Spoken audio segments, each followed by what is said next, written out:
Olá, meus amores! Olha nós aqui de novo para mais um episódio do Serpcast, que é o podcast mais saudável da região norte, onde trazemos assuntos relevantes com profissionais mais relevantes ainda. E hoje não poderia ser diferente de todos os outros episódios. Temos uma convidada super especial, que a Camila vai nos apresentar, né, Camila? Sim, oi gente, nós aqui novamente para mais um bate-papo muito interessante. Hoje nós temos a honra de receber a doutora Danúbia Garcia. Obrigada pela sua presença, doutora. Ela é formada em 2015 pela Faculdade Finca, fez residência em ginecologia e obstetrícia no Hospital de Base, Ari Pinheiro, pós-graduada em ginecologia endócrina pela Cetros, atua como ginecologista endócrina e obstetra, realiza tratamento de menopausa, planejamento familiar, distúrbios hormonais, pré-natal de alto e baixo risco. Bem-vinda, doutora. Boa tarde, Camila. Boa tarde, Cidinha. Obrigada pelo convite, tá? É uma honra estar aqui com vocês. Ai, que bom que ela aceitou esse convite. Deu tudo certo. Nós que te agradecemos desde já. E assim, o Serpcast, o objetivo dele é de trazer o quê? Informações importantes, informações de qualidade e que essa informação chegue não só àquele paciente que vai até o teu consultório ou ao nosso, mas naquelas pessoas que não têm essa possibilidade, né? Então, o Serpcast é o quê? O objetivo dele é levar a informação o mais longe possível a todas as pessoas, né? Mas como nós, né, Camila, mulheres Isso. brasileiras e curiosas, né? Então, assim, a gente quer que você fale um pouquinho sobre sua vida, como você chegou a Porto Velho, quem é a Danúbia, solteira, casada, tem filhos, enfim, conte-no tudo. Não esconde Conte-nos nada. tudo, não nos esconda Eita. nada. Então, eu tenho 34 anos, eu sou mineira, nasci em Minas, vim para Rondônia em torno de 12 anos com meus pais na época, né? E por aqui fiquei. Fiz faculdades aqui em Porto Velho, né, na Finca. Na sequência, trabalhei 2 anos após a conclusão do curso de medicina. E, na sequência, iniciei a residência no Hospital de Base aqui em Porto Velho também, né, em ginecologia e obstetrícia, que era uma área que desde a faculdade eu queria, né, desde o 4º ano do curso de medicina, que era a matéria que eu mais me identificava, mais estudava e, consequentemente, tirava maiores notas. Então, assim, eu tive me apaixonei por ela, por obstetrícia, nos rodízios do internato. E assim eu fiz, né? Logo que eu consegui entrar na residência, eu fiz. E é a área que eu não me arrependo. Eu acho que eu estou no caminho certo, que eu fiz uma boa escolha da minha residência, né? Então, você não passou por aquele processo de dúvidas? Quero isso, quero aquilo, ai meu Deus, e agora? O que Passei. fazer? Passou? Passei. Eu acho que é bem difícil ninguém passar por esse processo. Sempre tem uma dúvida. Quando eu terminei a residência, quando eu terminei a faculdade, eu queria ginecologia e obstetrícia. Porém, eu fui trabalhar no interior, assumi um concurso que me colocaram no hospital para trabalhar com criança, que era praticamente só com pediatria. Então, eu tive que estudar bastante, porque é diferente, né, a pediatria com adultos. Eu não queria, mas eu não tinha escolha. Então, eu tive que ficar naquele hospital e, aos poucos, eu fui gostando da pediatria. Aí, gerou aquela dúvida, eu faço pediatria ou Nossa, ginecologia obstetrícia? Aí, eu acabei voltando para ginecologia obstetrícia, porque tem os dois lados, de emergência, não é só consultório, como é mais a pediatria, né? Eu tenho a parte de trabalhar dentro do hospital, de emergências, né? Aquela adrenalina, que é a obstetrícia, e também consigo fazer a parte do consultório, que é mais tranquilo, né? Mais horário agendado. Então, eu consigo fazer essas duas funções, né? Eu trabalho hoje em dia como plantonista nos 2 hospitais aqui, na maternidade municipal, Mãe Esperança, e no hospital de base, Ari Pinheiro também, que é o alto risco, né, a referência do estado em pré-natal de alto risco, né, as emergências obstétricas acabam tudo indo para lá, e eu gosto dessa loucura, assim, de plantões, adrenalinas, e ao mesmo tempo também faço consultório no Hospital 9 de Julho e também na Clínica Viva Mulher. Eu estou nesses 2 locais. A Danúbia dorme quando mesmo? Que horas ela vai dormir? Porque Pois 4 é. 4 lugares diferentes Não, somente. eu ainda sou casada, Ah. tenho uma filha de 2 anos e 7 meses, Olha que só. tá o tempo todo ali, né, querendo atenção, mas assim, no geral dá pra gente conciliar, dá Uhum. sim. A gente fazendo o que a gente gosta, né, é isso que a gente tem que fazer, o que gosta, porque daí não fica, assim, estressante, né, aquela coisa Pesada. Né? Isso. Então, assim, esse mês de outubro, a gente deu, né, Camila, uma ênfase aí no mês da prevenção de mulheres e tal. E sobre ginecologia, obstetrícia, já é uma área que a gente já, né, se ouve muito falar e tal. Mas aí você já vem com uma novidade a mais, né? Que é a ginecologia endócrina. É. Fala pra gente de onde que surgiu essa ideia de você partir para esse lado, como que aconteceu isso? E o que é, né, exatamente a ginecologia endócrina? Certo. Então, a ginecologia endócrina, ela é a parte da ginecologia que estuda os hormônios e a relação desses hormônios com cada período da fase da mulher, porque a mulher vive de períodos de fase, né? Criança, que é a infância, aí vem a puberdade, aí a primeira menstruação, a vida reprodutiva da mulher, aí vem a falência dos ovários, que a mulher entra na menopausa. Então, cada período desse é determinante por determinados hormônios.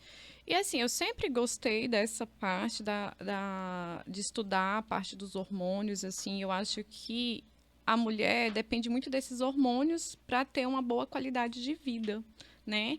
Que depois a gente vai falar um pouquinho sobre a menopausa também, a gente vai ver as consequências da falta desses hormônios na vida da mulher. Então, assim, na verdade da parte da ginecologia que eu mais sou apaixonada, realmente eu gosto muito dessa parte. Me interesso muito, gosto de trazer as novidades que está tendo no mercado, as coisas atuais. Então, eu me identifico muito com essa parte da ginecologia endócrina, né? E, doutora, quais as áreas que a ginecologia endócrina atua? Assim, quais são essas áreas que, no caso, você atua dentro dessa especialidade? Então, a ginecologia endócrina começa ali, na infância, começa a aparecer. Tem algumas meninas que começam a Você já apresentar. atende, né? Já atendo. Na infância, que legal. Porque tem algumas meninas que começam a ter a puberdade precoce. O que é puberdade precoce? É a primeira menstruação antes dos 8 anos, ou até mesmo o aparecimento de características secundárias, que seriam as mamas, os primeiros pelos, né, na vulva. Então, começou a aparecer essas primeiras características ali por volta de 6 anos, 7 anos. Não, aí tem que procurar um ginecologista para ver se tá normal, se não tá. Aí vai ser realizado vários exames para complementar essa hipótese, né? Porque não é normal a primeira menstruação, que é a menarca, antes dos 8 anos. Então, assim, deve levar em consideração vários fatores. Então, eu já começo a atuar ali. Consigo fazer o diagnóstico, o tratamento dessa fase, né? Desse período. E aí, na adolescência, no adulto, aí Isso, vai indo, aí acompanha a vida toda da mulher, né? Aí vai Como você acompanhando disse. toda a vida da mulher. Vem a partir da primeira menstruação, temos que preocupar com o planejamento familiar, os métodos contraceptivos. Aí eu faço inserções de DIUs, né, implanon, que são os métodos contraceptivos de longa duração, que a gente chama, que tem uma eficácia melhor, ou seja, a chance dessa menina engravidar com esses métodos é bem menores, né, do que outros métodos mais convencionais. A partir daí quando a mulher por volta dos 45 anos, começa a aparecer os primeiros sintomas da menopausa, né? Que é aquela transição, entra na menopausa, aí vem as indicações de reposição hormonal, né? Sim. E tratamento também de osteoporose.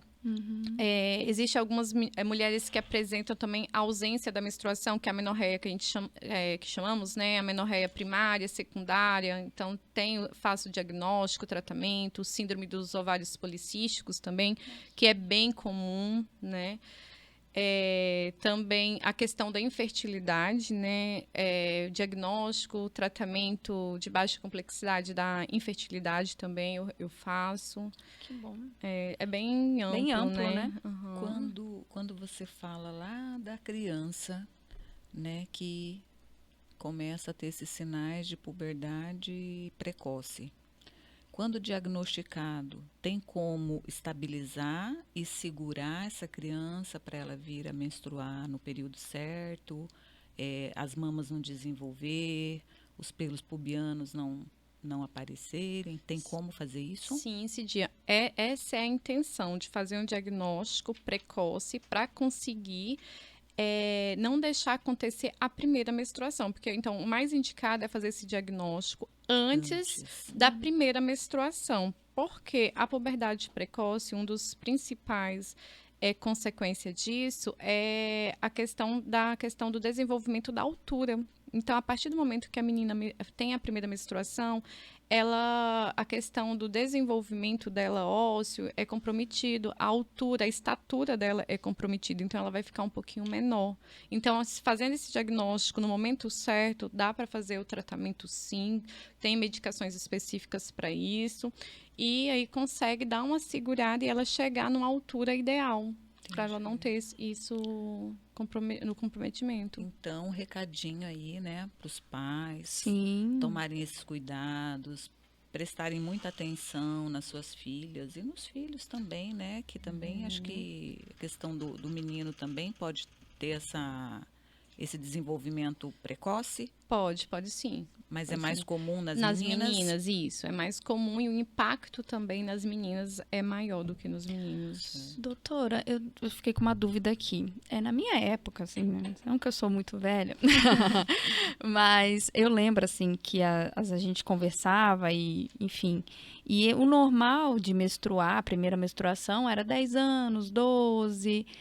Essa idade tem diminuído com o passar do tempo? Porque agora você falou, né, que é de 8 anos para a gente... acima, né, de 8 anos.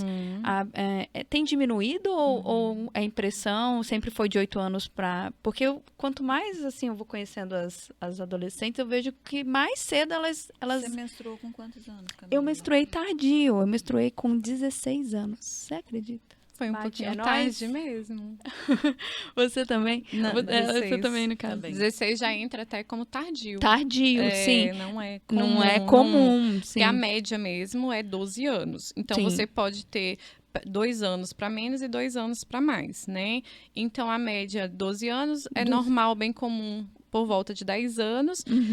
8 anos seria o marco, entendeu? Tá. Não que as meninas... que é comum, que é normal com 8 anos. Tá. Mas, por definição de puberdade precoce, que realmente é uma doença que deve ser tratado, é antes de 8 anos, né? Certo. Por volta de 6 anos, ali o aparecimento das mamas, isso não é normal. 6, 7 anos já começar a aparecer e crescer o broto mamário, ter a pubarca, que é o desenvolvimento dos pelos. Mas a média mesmo é 12, o normal pode cair para 10 anos, que é 2 anos a menos, né? Que tem uma variação ali.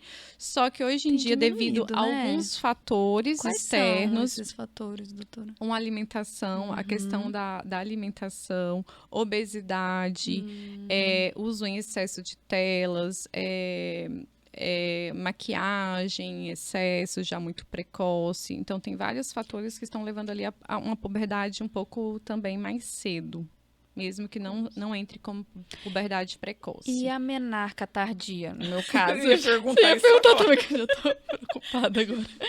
Tem alguma complicação? Pode ter alguma complicação, alguma coisa assim? Ou não, às vezes tem causas, assim, porque o indicado é começar já a investigar a partir de 14, 15 anos, quando, vamos supor, com 15 anos e não desceu a primeira menstruação. Aí tem que já começar a investigar. Depende se já tem as características sexuais secundárias, que são as mamas. Vamos supor, tem 15 anos, mas já tem ali os brotos mamários, os pelos na vulva. Então, dá para esperar até os 16 anos ali, que provavelmente vai acontecer. Agora, com 14, 15 anos, não veio a primeira menstruação, mas essa menina não tem nenhuma característica de feminilização, né? Que essas características de broto mamário é mais do estrogênio. Nem isso quer dizer que vai acontecer em algum momento essa menstruação. Agora, nesse período com 15 anos e não tem nenhuma característica, né, das mamas e tal, aí já merece uma investigação melhor, mais aprofundada e procurar outras características, né? Eu tinha tudo, você também tinha tudo? Eu tinha. Tinha tudo. Eu tinha broto. Eu tinha os pelinhos e não vinha. E eu era doida pra que descesse, porque todas as minhas amigas falavam disso e eu ficava, tipo, fingindo, né, que sei de tudo. Sem Aí o dia que veio, odiei. Que era sinônimo de ter ficado moça, né? É, Tinha aquele negócio, então, sim, poxa, eu ainda não sou moça, né? Nossa, Caramba. enfim. Eu saí gritando na casa quando eu menstruei. Mas que a Feliz. gente é normal, Camila. Acho que nós somos tá, normais, sim. né? Tá tudo certo. Acho que tá certo. Tá certo. E essa questão de menstruar muito cedo ou mais tarde, influencia na menopausa? Influencia sim. A primeira menstruação, que é a menarca muito cedo e a menopausa muito tardia, mais de 55 anos, já começa a ser alguns fatores de risco de exposição para mulher, para câncer de mama, de endométrio. É um período muito extenso que ela vai ficar ali com a produção dela exposto a essas alterações hormonais, né? Então, a puberdade muito precoce, que é a primeira menstruação, e uma menopausa tardia, mais de 55 anos, né? Não é legal também. Não é legal também, é fator de risco para alguns tipos de câncer, inclusive câncer de mama, né? E falando em menopausa, fala pra gente aí um pouquinho sobre o que essa né? fase tão difícil. Ai, difícil, só que eu sou apaixonada por essa fase. Tão É que você mais ama atuar, assim? Eu me encanto com essa fase, né? Em que é uma coisa que a gente consegue realmente ver a mulher, assim, não é que eu gosto de ver, claro, as mulheres sofrendo, mas a gente consegue ver as melhoras dos sintomas com o tratamento. Então, trazer você consegue, qualidade de vida, você né, consegue ver uma resposta do tratamento, né? Então, vamos lá. O que é menopausa, né? Para entender, a menopausa é a ausência, né, a ausência da menstruação por um ano, né? A mulher fica um ano sem menstruar. Aí a gente tem esse termo que realmente a mulher ela entrou na menopausa. A média da mulher hoje entrar na menopausa aqui no Brasil é em torno de 48 anos, 50 anos. É nessa média o normal. Mas é aceitável até 55 anos também. É considerado normal, né? Só que, porém, antes desse período de menopausa, começa a aparecer alguns sintomas ali por volta de 45. Depende muito de cada mulher, né? Mas é nessa faixa. 45 anos, começa a aparecer alguns sintomas já indesejáveis, que começa assim, a irregularidade menstrual. A menstruação descia todo dia naquela mesma data e começa já a falhar. Fica um mês sem vir, aí no outro mês já vem em excesso, com muito sangramento, precisa de absorvente noturno. Então, a gente tem essa alteração do fluxo menstrual também, né? Começa a aparecer alguns sintomas já indesejáveis, que é aquelas ondas de calor, que a gente chama de fogachos, né? São sintomas vasomotores. Na mesma hora que está com calor, aí já vem um frio, né? Aquela sensação de calafrios, principalmente acima da cintura, né? E geralmente é mais comum no fim da tarde e à noite também. São os períodos mais comuns desses fogachos, que é uma queixa muito comum das mulheres, que daí traz impacto, daí vem junto, como consequência, a insônia. Ai, doutora, eu dormia tão bem, não sei o que está acontecendo, agora eu já não durmo, eu começo a dormir e acordo no meio da madrugada com calor, então realmente traz esse impacto na qualidade também do sono, né? Aí vem também a irritabilidade, as alterações do humor, né? Começa a aparecer, ficar mais irritada, chorosa, chora por qualquer coisa, né? São sintomas realmente meio depressivos, né? Ela apresenta assim, nossa, aquela pessoa não tá legal, tá com sintomas de depressão, mas tem essas alterações devido às alterações hormonais da menopausa. E muitas mulheres, às vezes, por até serem orientadas erradamente, é tratada como depressão. E às vezes o que está faltando é só o tratamento da menopausa mesmo, né? Ajeitando ali os hormônios, né?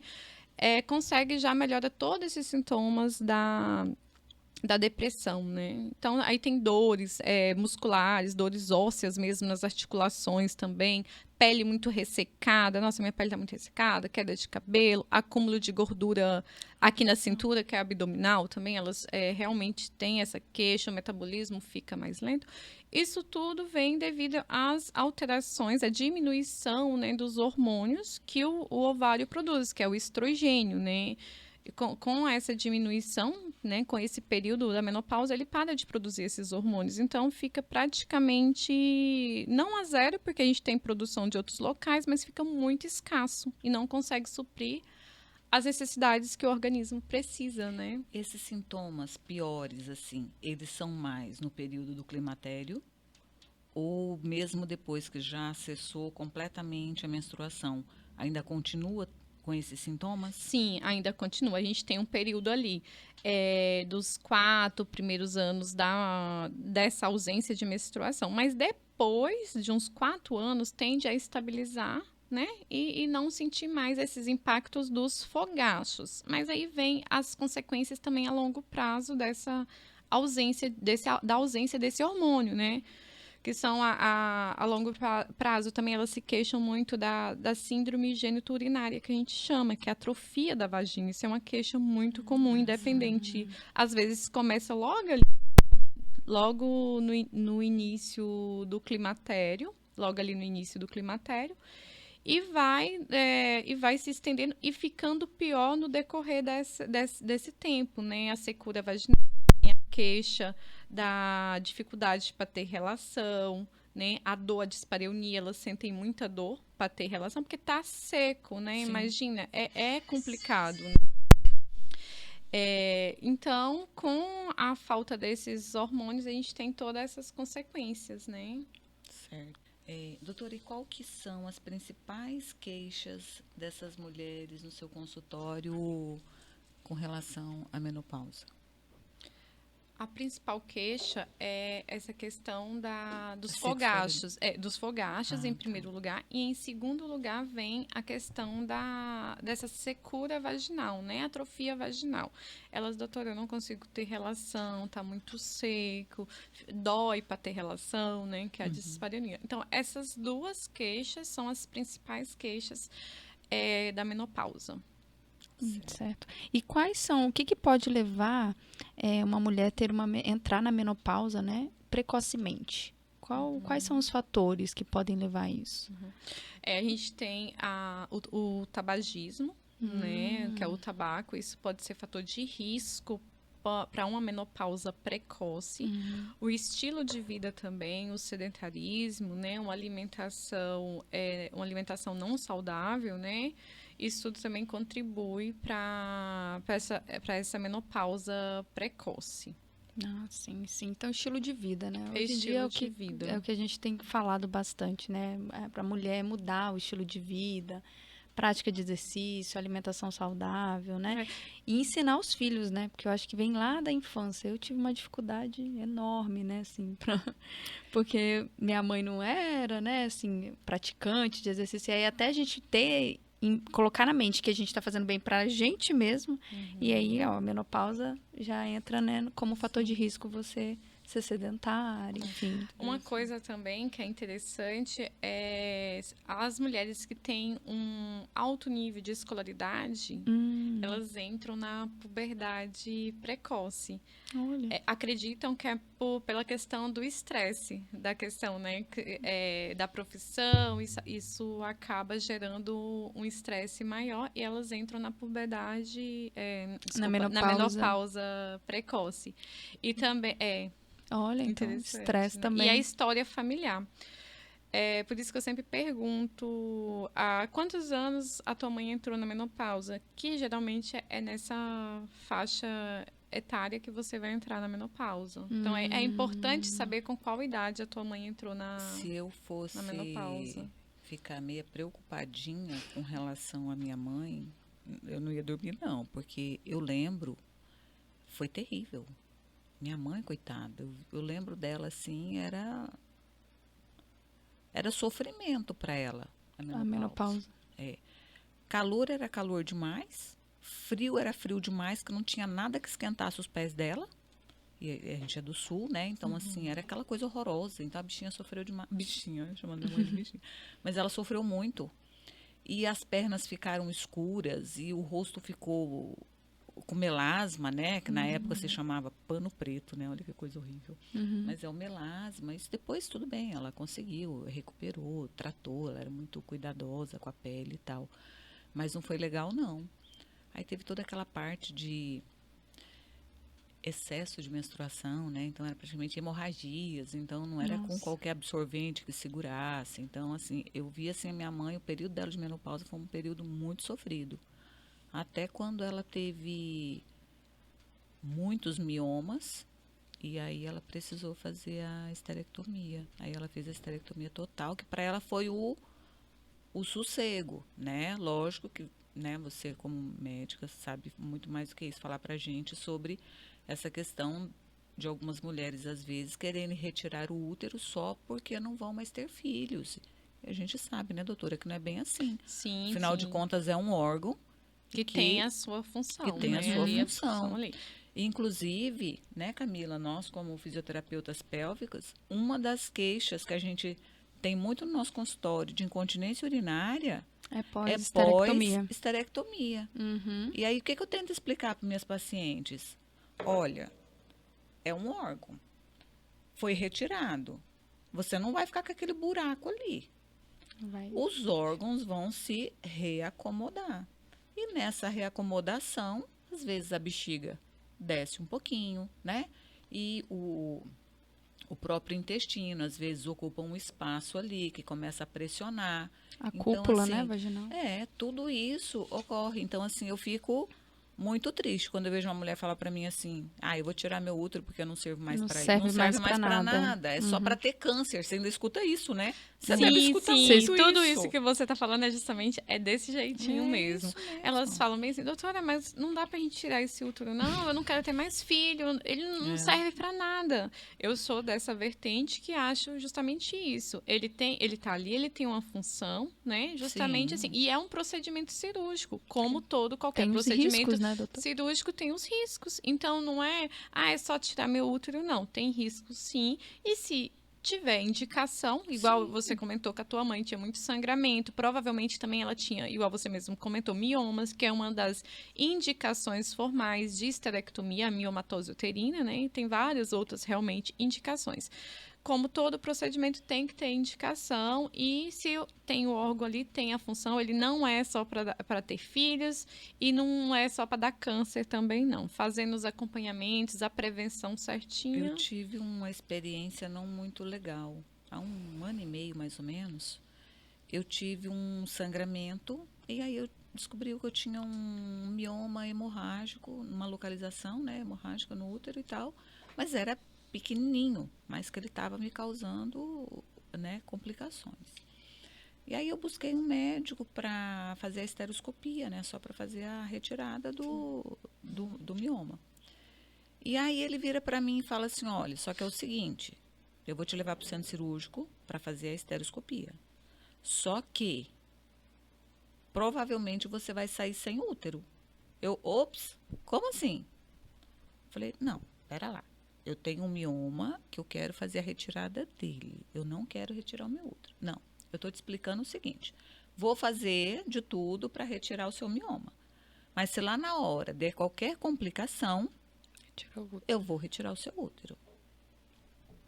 Engoli aquilo, fui embora, pensei, mas aí é que tá, às vezes a informação vem para uma pessoa que não tem talvez esse discernimento de falar, não, pode fazer ou não pode fazer, né? Eu fui para casa, pensativa e tal, e busquei um outro profissional. E a primeira conversa que eu tive com ele já foi totalmente diferente. Ele falou assim, Dinha, seguinte, eu te garanto que você vai entrar com útero e vai sair com útero. Se acontecer alguma intercorrência que eu não consiga fazer o procedimento, a gente senta conversa e decide o que você quer. Mas eu te garanto que você vai sair de lá com o teu útero. Falei, valeu.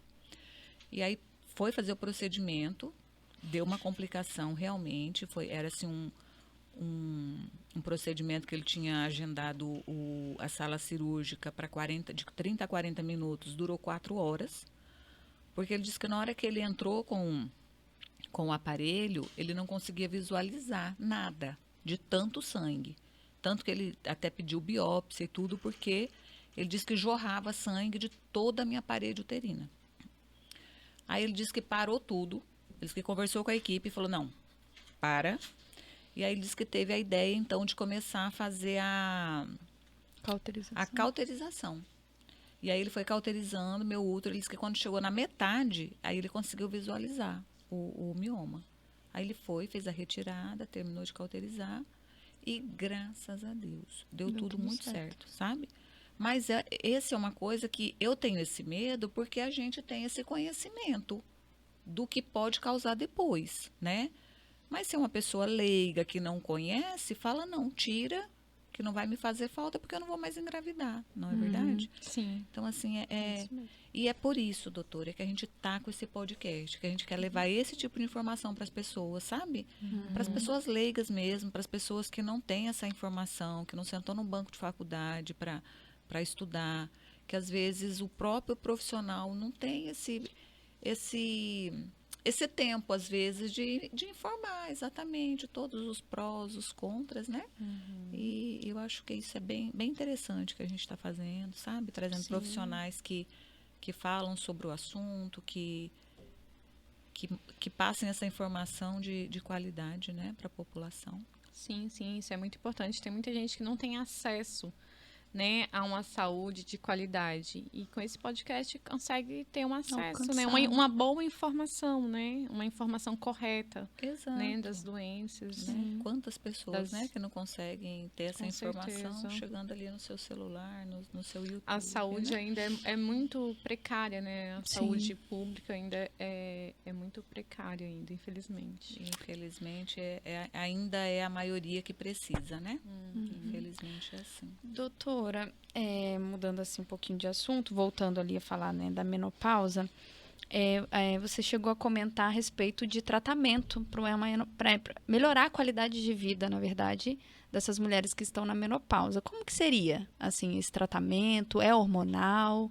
Porque às vezes quando fala essa palavra hormonal, não sei se eu estou enganada, mas as pessoas têm um pouco de medo, né? Tipo, hormônio, mais hormônio para mim vai causar problemas, vai acontecer coisas ruins. Me explica, assim, né, para as pessoas que estão assistindo, como que é esse tratamento? É direcionado? É individualizado? Como que funciona? Então, Camila, quando a mulher chega com esses sintomas, né, todos, a gente, só pela clínica, né, pela queixa da paciente, a gente já pensa, não, porque o diagnóstico de menopausa, ele é essencialmente clínico, é justamente assim, a gente associa a idade com as queixas, né, que foram essas que nós já comentamos. Só que mesmo assim, a gente ainda pede exames complementares, laboratoriais, exames de imagem, para ver como que tá a rotina ginecológica dessa mulher, né?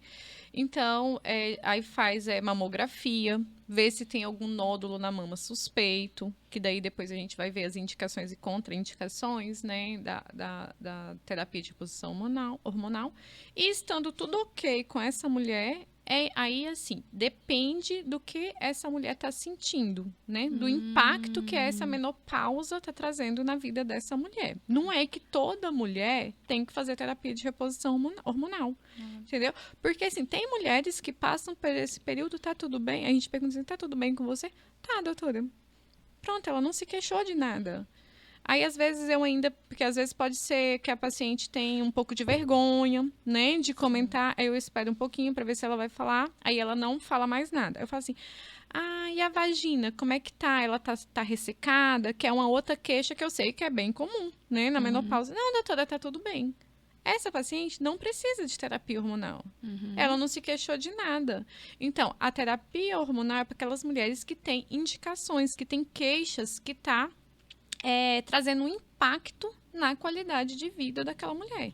Então, essa tem indicação de reposição hormonal, porque tem algumas mulheres que já chegam assim, doutora, pelo amor de Deus, eu não sei o que está acontecendo, eu não durmo, eu estou estressado o tempo todo, eu brigo com meu filho, eu brigo com meu esposo, eu só quero chorar. E realmente isso é verdade. Tem mulheres que chegam assim, ao contrário daquela outra que chegou que não tinha nada. E às vezes, na mesma idade, no mesmo período ali, né, do climatério, menopausa.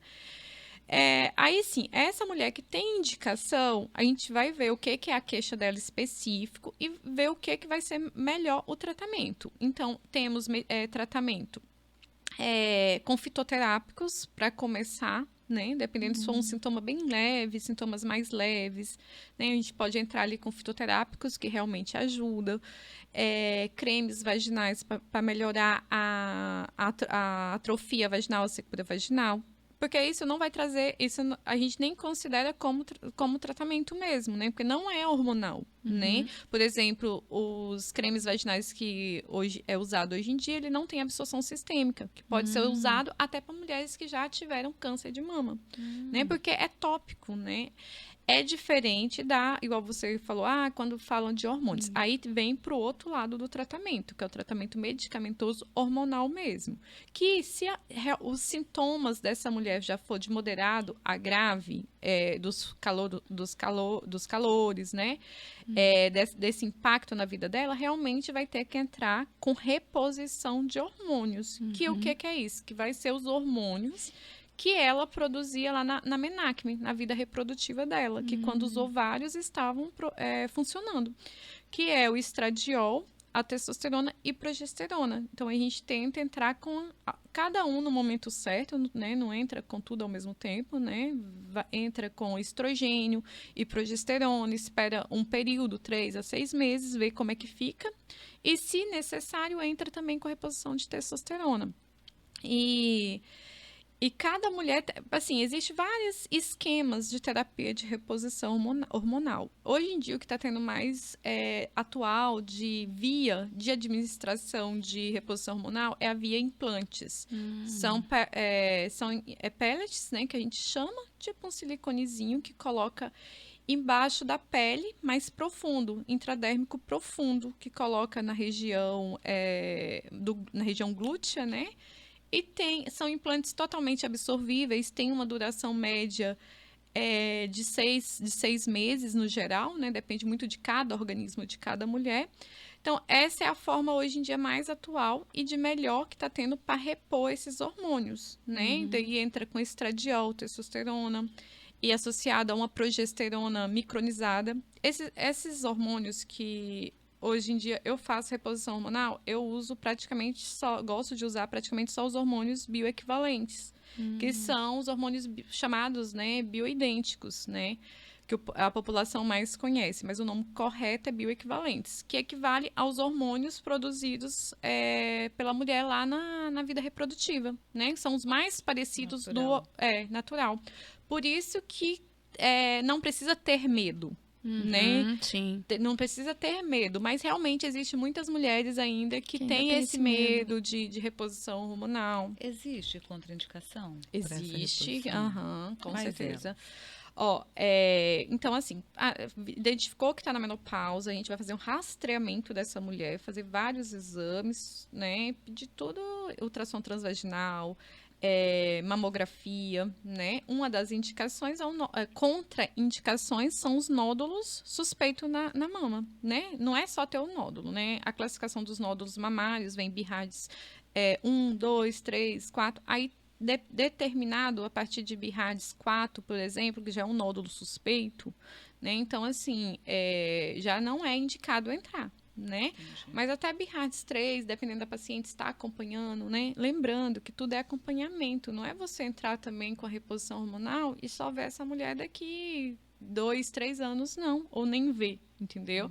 É uma mulher que a gente sabe que vai estar ali no teu consultório, se pede para daqui 3 meses, vai voltar 3, 6 meses, vai estar ali o tempo todo acompanhando, né? Como deveria sempre em qualquer independente, né, de reposição hormonal ou não, é indicado o rastreamento das doenças, câncer de colo do útero, mamografia, né, anualmente, né. Então, uma das contraindicações são os nódulos mamários. Vem também outra contraindicação, sangramento vaginal, que a gente não sabe a causa, que não conseguiu descobrir uma causa, né? Porque fez exames, tem um sangramento muito suspeito, que pode ser um câncer de endométrio. Então, você tem que saber, por isso que é feito os exames para rastrear.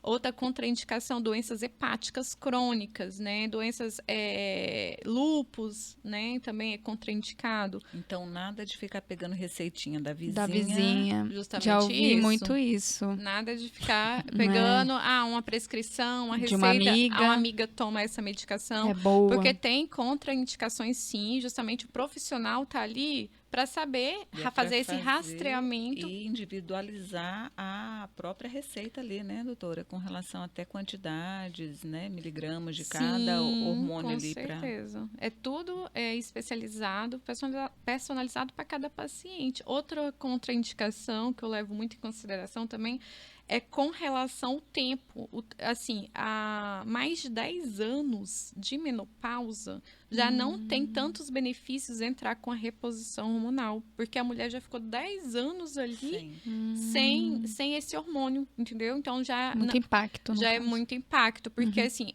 ela já acostumou, o organismo já acostumou com aquela ausência daquele hormônio. Então, os benefícios não são melhores do que os riscos. Não, né? Então, não compensa a gente arriscar, né? Entendi. Aí acaba, né, podendo ter um impacto aí, né? Como doenças cardiovasculares. Doutora, você falou sobre testosterona, né? O hormônio, né, que você também usa muito, né, para a questão da reposição. Tem mulheres que têm um certo receio também com esse hormônio, porque a gente sabe que nós produzimos, mas é mais baixa, quantidade baixa. E assim, já aconteceu de eu atender paciente que fez alguma... Eu queria saber se, assim, na verdade, se tem algum efeito adverso a testosterona mal conduzida, porque eu não sei se foi mal conduzida ou não, mas, por exemplo, pacientes que eu já atendi, aí ficaram com a voz um pouquinho mais grossa, ficaram com mais espinhas. Tem, assim, pode acontecer, depende de cada organismo, se passa da dose, como é que é? Sim, existe, a gente está falando de hormônios, né? Então, tudo tem que ser numa dose específica mesmo, depende muito de cada organismo, de cada pessoa, e assim, a testosterona bioidêntica, né, bioequivalente, essa questão da voz, ela não altera a voz. O que altera muito voz é testosterona sintética. Aí a gente tem várias testosterona no mercado, né? Essa sim pode alterar a voz, deixar mais grossa. Deixar aquelas que a gente chama de características de virilização, que são as características masculinas, vem essa questão mesmo da voz, do aumento do clitóris. Sim, já vi isso também. Então, são mais hormônios sintéticos, né? Esses que a gente usa tanto nos implantes hormonais, ou a outra opção, que eu ia falar que eu faço também, numa segunda opção de reposição hormonal, que é mais acessível, seria a via tópica, né? Do estrogênio tópico, associado com a progesterona micronizada via oral, e uma testosterona tópica também. Esses não têm, claro, igual você mesmo falou, tudo depende muito da dose, mas geralmente não vai trazer essas características grosseiras que a gente chama, né? Que é aquela voz, o aumento do clitóris. Com relação à acne, dependendo da dose, pode acontecer sim. E aumento dos pelos também. Então, tudo tem que ser dosado e acompanhado. Acompanhamento, porque às vezes também tem pessoas que pegam essa prescrição da medicação, some, né? colocam um implante e nunca mais voltam. Acho aí, que é pra todo sempre, né? Assim, não, e tudo você tem que estar ali acompanhando a paciente, né? Sim, sim. E a gente, assim, que trabalha com físio, né? Nós somos as fisioterapeutas pélvicas ali que atuam também nesse tratamento da menopausa. O que a gente vê, na verdade, ali na nossa prática, a maioria aparece ali uma incontinência urinária, né, nesse período de vida, uma baixa de lubrificação, como você mesmo disse. E aí o interessante é a gente olhar também essa paciente, e você já encaminhou muito paciente lá pra gente, de uma maneira ampla, né? Então, assim, saber que o remédio, né, a reposição hormonal vai ajudar, mas que também um treino da musculatura do assoalho pélvico com fisioterapeuta vai melhorar a circulação sanguínea, vai dar força, então, né, promover uma força esse assoalho pélvico, prevenir às vezes ou melhorar a incontinência urinária. Então, essa é a importância. A doutora, ela tem essa visão, Sim. sabe, de atender o paciente com essa equipe multidisciplinar por trás, né? O Nutri entra também, enfim. Mas aí no nosso caso, a gente atende essas pacientes também visando essa qualidade de vida, porque às vezes nunca perdeu xixi na vida. Teve lá os partos vaginais, as cesáreas, tá tudo ok. Chegou na menopausa, começa um escape urinário ali, aos esforços, enfim. E aí a gente sabe que também a baixa de estrogênio, de progesterona, influencia no tônus, né, da musculatura do assoalho pélvico. Né, doutora? E o colágeno também ali da parede da uretra também, né, que colaba ela. Então, enfim. Aí essa união, assim, faz a força, né? Como diz o outro, a união faz a força. Isso mesmo, Camila. Tem umas pacientes que chegam ali na menopausa e falam, doutora, eu tô perdendo xixi. Sim. Entendeu? E não necessariamente, às vezes, pode ser justamente pelo enfraquecimento dessa musculatura associada àqueles sintomas, ausência dos hormônios, estrogênio ali naquela parede. E quando a gente vê o retorno, elas falam, não, doutora, eu já melhorei dessa parte. Realmente, a gente vê um retorno com a fisioterapia uroginecológica ali por fortalecimento. A dor também, né, do assoalho, a dor na hora da relação sexual também. E é uma queixa muito constante, né? A falta de libido, aí vem junto com a dor por conta da falta de lubrificação vaginal e vai virando porque se ela sente pacote, dor, né? Como é que ela vai ter vontade de ter algo, né? Tipo assim, não tem nem... O primeiro passo ali é melhorar essa questão da atrofia mesmo, né? Porque se ela tá relacionando sempre a relação sexual com a dor, né? Ela já... Não, pra que eu vou ter? Eu vou sentir dor, vou sofrer. Então... Né? E o interessante, assim, né? Por exemplo, quando você está fazendo lá a reposição hormonal numa paciente, numa pré-menopausa ou já na menopausa, e entra com a fisioterapia, o tanto que melhora. Porque você está mandando hormônio, a gente está mandando circulação ali, mexendo, e mais o fortalecimento, e tudo fica tão bom, tudo tão mais rápido, né? E a gente vê assim, aí às vezes a paciente demorou tanto tempo, tanto para buscar, né, um médico especialista na área, como fisioterapeuta, e depois fala, poxa vida, por que eu não fiz isso antes? Por que eu fiquei, às vezes até com vergonha. Às vezes tem vergonha de buscar um médico para falar que, por exemplo, não está sem libido, não está mais tendo, né, desejo sexual. E por aí vai. Mas, enfim, é tudo questão mesmo de informação e a gente está levando isso, né? Por quanto tempo que deve se usar fazer essa reposição hormonal? Então, hoje em dia não tem mais esse tempo, né? Começa a fazer reposição hormonal, justamente vai sendo acompanhada, fazendo os exames de rotina, né? Que pode ser anualmente mesmo, mamografia, exames de imagem, ultrassom, se tiver necessidade, os exames laboratoriais também, toda aquela rotina, né? E vai até quando a mulher vê a necessidade. Fala, doutora, eu não quero estar ali com 6, 7 anos, eu vejo que eu não tenho mais necessidade de fazer reposição hormonal. Vamos parar? Pronto, vamos parar. Às vezes acontece de ficar tudo bem depois de parar a reposição hormonal, ou às vezes com 2 meses elas voltam desesperadas. Não, doutora, eu quero voltar a usar, eu não tô bem. Aí começa todos os sintomas de novo. Então isso pode ocorrer. E aí tá tudo bem. Se, claro, igual eu tô falando, respeitando todas as contraindicações, né? A gente tá falando de uma pessoa que tá tudo bem, que não tem nenhuma contraindicação para isso. Então, pode ir levando essa reposição hormonal isso até quando ela quiser. Isso pode acontecer pro resto da vida? Pode ter. Geralmente, elas vão ali 60, 60 e pouquinhos. Depende muito de cada mulher. Hoje em dia, a gente vê mulheres 60 anos super bem. Ativas. Ativas totalmente. Às vezes, assim, lá em cima, sabe? Com a libido. Com libido, com relação... Isso é muito comum, tipo assim, hoje em dia. Então, assim, as mulheres estão... A idade sobe, mas elas não estão envelhecendo, entendeu? Pela idade, sim, mas não o corpo e a mente, né? Elas querem continuar ali jovem e continuam. Tem maneiras e formas para continuar ali jovem. Claro, isso tudo é essencialmente uma dieta balanceada. A gente não pode nunca esquecer disso. Uma dieta, atividade física, isso é essencial, né?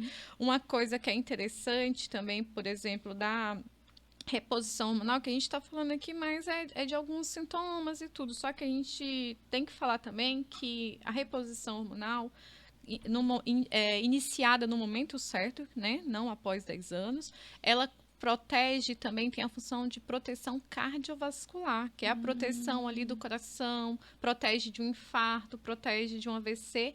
Isso é bem relatado na literatura. Então, iniciando a reposição hormonal, ela tem essa proteção pelo estrogênio. O estrogênio, ele consegue fazer essa proteção. Iniciando a reposição hormonal, vai continuar tendo essa proteção cardiovascular. E também proteção óssea. O estrogênio, ele é essencial para a saúde óssea, né? Então, por isso que é muito comum nas mulheres, após a menopausa, a osteoporose. Osteopenia, né? Justamente isso. Pode procurar, que na maioria você vai encontrar, quem não faz reposição hormonal. E a reposição hormonal, de maneira correta, ela entra também como a prevenção e tratamento de doenças de osteoporose mesmo. A gente consegue fazer o tratamento de osteoporose com a reposição hormonal, de maneira correta. Então é além, né? E com relação a esse fantasma que roda as mulheres, quando se associa a reposição hormonal ao câncer. O que você me diz? Realmente. Causa ou não? Tem muitas mulheres que não, ainda... porque você ouve muito assim, eu não quero, causa câncer. É tipo assim, fechado já, né? O diagnóstico, né? Sim, tem muitas pessoas que ainda têm esse pensamento. O que acontece? A relação da reposição hormonal com câncer. Com câncer, principalmente quando fala de reposição hormonal com câncer, se associa ao câncer de mama. Por volta da década de 90, foi feito um estudo chamado WHI.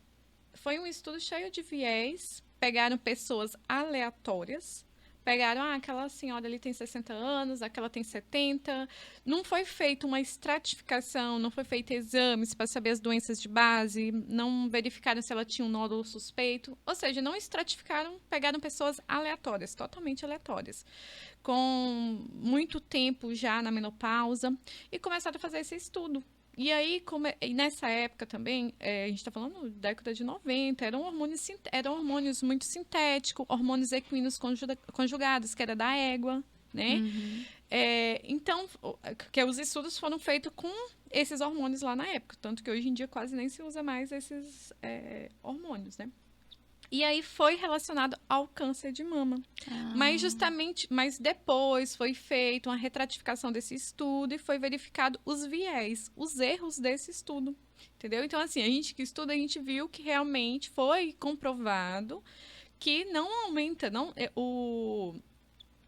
a reposição hormonal não causa câncer de mama. Né? Justamente isso. Só que antes disso você tem que fazer uma estratificação, ver como que é essa pessoa, ver se ela tem já um nódulo suspeito. Porque a gente sabe, né, que às vezes o câncer está lá escondido. Né? A pessoa vai desenvolver esse câncer de mama com 60 anos, 50 anos, né, que é a média, na verdade, 50 anos. E pode surgir, né, e associa aquilo, mas já estava ali, né? Às vezes é uma lesão muito pequena, né? Mas não foi o hormônio que causou. Mas aí se a gente está falando de hormônios, porque existe, como eu falei, vários tipos de reposição hormonal. Eu estou falando da reposição hormonal dos hormônios bioequivalentes, né? Eu estou falando isso relacionando a isso, que são os que eu faço, né? São os que eu mais sinto confiança, né, para eu fazer. Eu fico tranquila com relação a isso. E o paciente, antes de iniciar qualquer tipo de reposição hormonal, ele vai passar por uma bateria de exames. Vai investigar ele todo. Se tiver alguma suspeita. Sim, com certeza. Né? E até porque tem hormônios, né, que são hormônios. Tem cânceres, na verdade, que são hormônios dependentes. Sim. né? Então, a importância Igual de o câncer de mama. Câncer de mama, Câncer sim. de mama é um Hormônio desses exemplos. E outra coisa, a reposição hormonal, ela também, igual a gente está falando de causar câncer, né? Ela também, a reposição hormonal, consegue também proteger, por exemplo, diminuir a incidência de câncer de colo retal. Ela também já está bem relatado isso, de câncer de endométrio também. Então, tem esses benefícios, né? E a importância de falar sobre isso, então, Sobre desmistificar, então, né, para os ouvintes aí que né, não causa câncer, mas que você precisa ir ao especialista, fazer a bateria de exames e ser bem encaminhado, né? Então, a gente trabalha tudo com indicação e contraindicação, né? Eu acho que sendo bem indicado, tá tudo bem. Também tem contraindicação, pronto, a gente vai fazer outros métodos que não vão colocar essa paciente em risco, que tem outras. O paciente tem contraindicação, paciente tem, por exemplo, história de câncer de mama, história pessoal de câncer de mama. Essa paciente não é candidata para reposição hormonal, nem infelizmente. Aí a gente vai tentar melhorar a qualidade de vida dela com outras medicações que não sejam hormônio. Então, a gente vai fazer uso dos fitoterápicos. Também tem algumas medicações antidepressivas específicas que não traz impacto tanto para o organismo, mas consegue melhorar alguns desses sintomas da menopausa, que são os calorzões. Então, tudo tem que ser avaliado, tem que ser dosado direitinho, mas tem solução. O importante é não ficar sofrendo. Tira uma dúvida que eu vejo assim, às vezes eu tenho vários pacientes que têm os implantes, né? Os chips dos hormônios, e às vezes eles me perguntam que eles não entendem muito bem como é que é essa dosagem. Como é que funciona? É diariamente que essa dosagem vai para a corrente sanguínea? Como é que funciona isso? Então, eu vou responder pelos implantes absorvíveis, que é o que eu faço. Trabalha, Porque quando a gente fala de implantes, que são os chips, que você falou que a população toda conhece como chips, né? Que são os implantes, nome correto, implantes hormonais. Existem os absorvíveis e os inabsorvíveis. Os absorvíveis são o que eu faço. O organismo, ele vai absorver. Não precisa depois voltar no consultório para retirar esses implantes. Né? E assim, então a gente faz o procedimento no consultório com anestesia.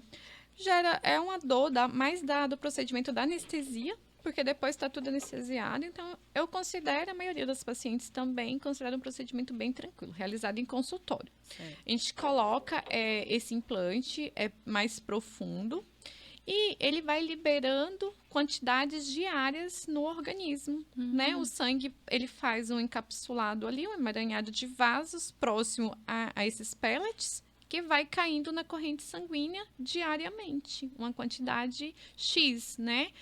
Lembrando que todo hormônio, essa questão dos implantes, é tudo personalizado também. A gente não calcula a mesma dose para as mesmas pacientes. Depende de peso, depende dos exames laboratoriais, né? Porque tem uma que vai precisar de 15 miligramas de estradiol, a outra vai precisar de 10. Uma precisa de tanto de testosterona, a outra vai precisar de uma quantidade menor. Então, depende do peso, depende dos sintomas. Então, é tudo bem personalizado. Qual que é a diferença?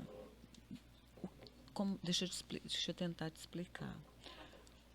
O porquê que é tão melhor o implante do que tomar um hormônio via oral, um anticoncepcional. Qual que é a diferença disso? Ou não tem diferença? Tem muita diferença. Tem. O que acontece? Medicação oral, né? A reposição hormonal via oral, ela vai passar pelo fígado. Vai ter a metabolização de primeira passagem. Então, aí existe várias contraindicações, aí tem um campo mais amplo de contraindicação, né? E o que vai chegar também a fazer efeito é bem menos, né? Então, assim, tem um risco maior a reposição hormonal via oral, né? Porque todas essas coisas que eu falei praticamente da reposição hormonal via implante ou tópica, que é o creme, né? Porque quando a gente fala de hormônios bioequivalentes, a via oral já não tem essa associação. São outros tipos de hormônios usados, Sim. né? Agora, o tópico, que é o cremezinho que a gente passa, e os implantes, a gente tem os hormônios bioequivalentes para ser usados, né? E qual que é a diferença, então, do tópico, que é o cremezinho, para esses implantes, né? Por que que um acaba sendo melhor? Porque eu falei, a via implante hoje em dia é a melhor via de reposição hormonal. A via implante está lá, né? Já, o implante já está lá, né? Vai caindo quantidades diárias na corrente sanguínea. Então, a gente não tem uma oscilação de hormônios a partir ali porque tem um período de adaptação para ele estabilizar, né? Que no geral é de 20 a 30 dias para estabilizar a quantidade diária desse hormônio, né? Que ele faz um pico e mantém. Aí a quantidade desses hormônios vai se manter ali por 5, 6, 7 meses, depende de cada organismo, a média 6 meses, num patamar, assim, vai ficar a quantidade diária ali. A diferente do cremezinho, que tem uma oscilação. Você passou o creme agora, vai lá em cima. Aí daqui a pouco vai baixar de novo e você começa a sentir os sintomas. E isso é interessante que eu atendi uma paciente essa semana, foi ontem, que ela fez uma relação que eu achei muito interessante, que eu não tinha feito essa relação. Ela usa um cremezinho vaginal, um cremezinho tópico, faz reposição hormonal de estradiol. E ela falou assim, doutora, eu passo o creme, eu me sinto outra pessoa, alegre, disposta. Aí passa um tempo, eu já me sinto murcha.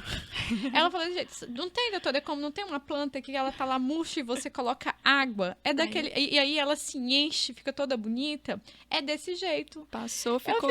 Aí eu fiquei pensando, e é isso mesmo. Pronto, achou minha definição para comparar os implantes. Então, dos implantes com o tópico. Porque quando você passa o cremezinho, você tem essa oscilação. Você passa o creme, o hormônio vai lá em cima. Então, vem o bem-estar. Depois ele começa a cair, entendeu? Aí você sente, assim, você fica descoberta, porque é uma vez ao dia, né, o indicado. Aí você fica um tempo descoberta, você começa a sentir os sintomas, mesmo usando. Entendi. E isso, assim, foi uma definição que o Bem paciente...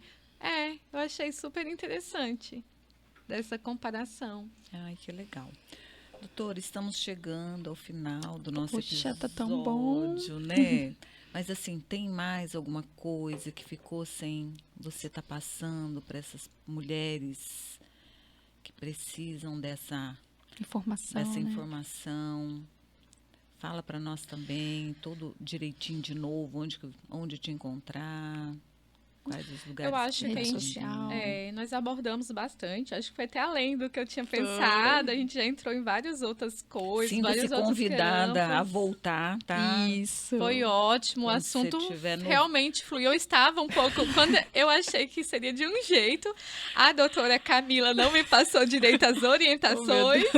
Eu cheguei aqui achando que ia ser só um bate-papo, que não ia aparecer nas câmeras, mas tudo bem, eu superei esse impacto. Você superou. Eu acho que foi tudo calculado, que senão você não viria, eu acho. Eu acho que se você tivesse me passado as informações Ela não certas, viria, eu assim, não viria.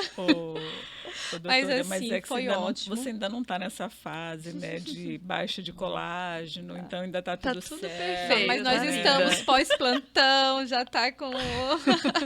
Já tá cansada, né? Mas foi ótimo. Foi ótimo, gente, gostei muito mesmo. Achei super interessante essa questão de levar conhecimento para quem realmente precisa. É um fácil acesso, né? Todo mundo pode ter acesso, né, a esse conteúdo realmente de qualidade, com os profissionais que vocês estão trazendo, todos qualificados, né, com boa formação. E falamos tudo. O importante é justamente isso, a mulher procurar se tem algo que não está se sentindo bem, que também não fica achando que é normal. É normal, da fase. Não, procura um profissional para ver o que está acontecendo, se tem como melhorar, né?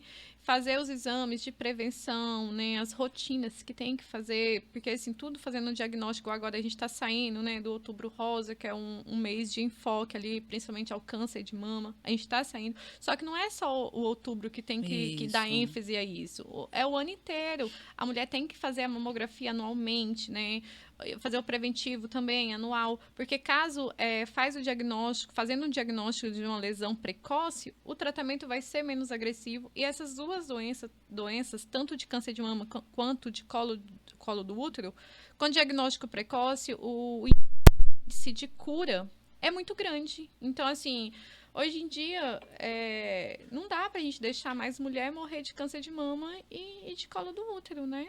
Porque existe a prevenção, todo mundo sabe, tem que fazer o rastreamento, tem no SUS, né? Então, tudo tem como fazer o diagnóstico precoce dessas lesões, tá?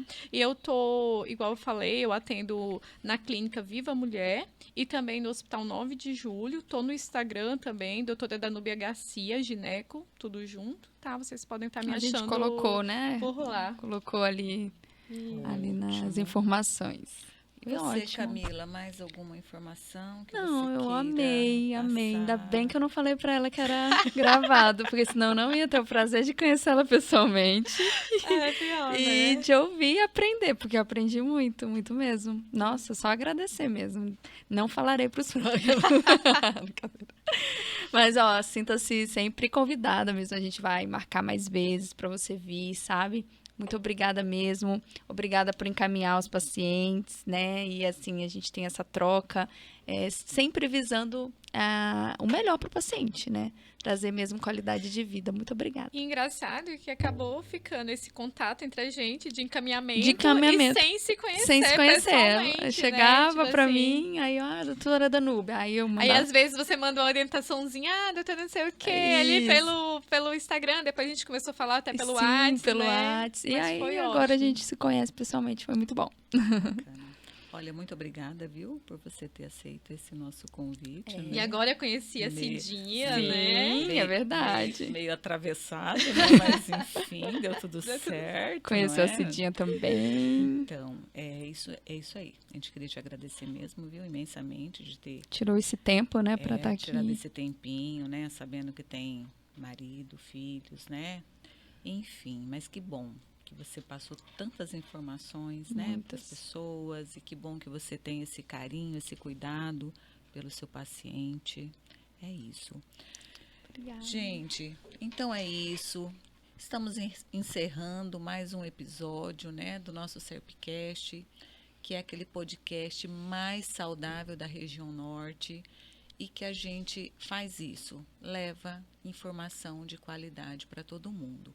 E já deixando aí, né, informações sobre o nosso próximo episódio, que vai ser um profissional topíssimo aqui da região, que já vamos estar falando sobre o nosso famoso Novembro Azul, que já estamos aí, né, já estamos entrando no Novembro Azul. E também, quem não assistiu o episódio passado, que foi com a nossa querida doutora Rita de Cássia, onde falou sobre gravidez de risco, não percam, assistam, que vale muito a pena.